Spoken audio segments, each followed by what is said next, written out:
ડભોઈ ચોમાસાના હવે ગણતરીના જ દિવસો બાકી રહ્યા છે ત્યારે ડભોઈના સરિતા ફાટકથી લઈને નીલકંઠ સોસાયટી અને ગાયત્રી સોસાયટી સુધી નાખવામાં આવેલા વરસાદી કાંસના ભૂંગળા અત્યારથી જ માટી અને કચરાથી પૂરેપૂરા ભરાઈ ગયા છે।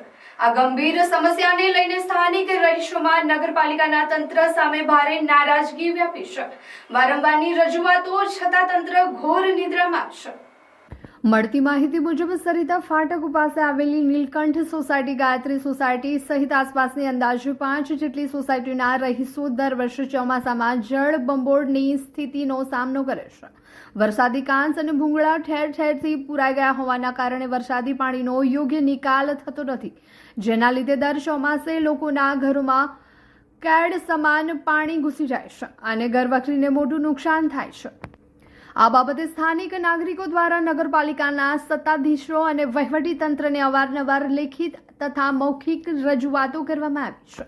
તેમ છતાં પાલિકાના પેટનું પાણી હલતું નથી। જનતાના પ્રશ્નો અને સુવિધાઓમાં તંત્રને કોઈ જ રસ ન હોય તેવું સ્પષ્ટ દેખાઈ રહ્યું છે।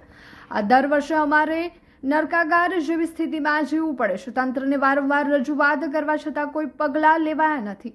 નગરપાલિકાની ઉદાસીન વલણથી કંટાળીને આજે 5 સોસાયટીના મોટી સંખ્યામાં રહીશો એકત્રિત થયા હતા।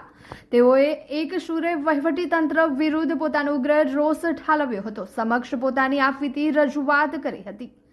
સ્થાનિકોએ આક્ષેપ કર્યો છે કે ટેક્સ ઉઘરાવતી નગરપાલિકા ચોમાસા જેવી ઋતુમાં પણ પ્રાથમિક સુવિધાઓ આપવામાં સદંતર નિષ્ફળ નીવડી છે। વહેલી તકે સફાઈ ચોમાસું બેસે તે પહેલા જ નગરપાલિકાનું તંત્ર જાગે અને તાત્કાલિક ધોરણે વરસાદી કાંસ તેમજ ભૂંગળાઓમાંથી માટી અને કચરો કાઢવાની વ્યવસ્થા કરે। કાયમી નિકાલ સરિતા બ્રિજથી લઈને થરવાસા ઓવરબ્રિજ સુધીની વરસાદી કાંસ લાઈને સંપૂર્ણ સાફ કરીને પાણીના નિકાલની કાયમી વ્યવસ્થા કરવામાં આવે।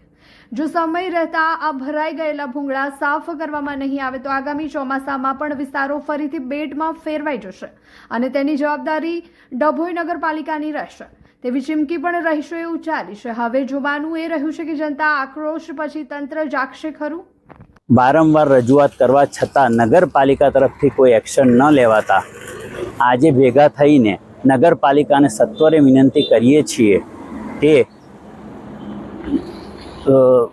અગ્નિશામક કેન્દ્રથી થરવાસા અથવા તો સ્વામિનારાયણ મંદિર સુધી જે એક્ઝિસ્ટિંગ પાઇપલાઇન છે તેના જ પાઇપલાઇનમાં આ કાર્ય થઈ શકે એવું છે, પરંતુ વચ્ચે જીબીનો અંડરગ્રાઉન્ડ કેબલ વાયર છે તેને સત્વરે ખસાડવામાં આવે તો આ કામ જલ્દી થઈ શકે એવું છે, એવું નગરપાલિકાના સભ્યો દ્વારા સૂચિત કરવામાં આવેલ છે।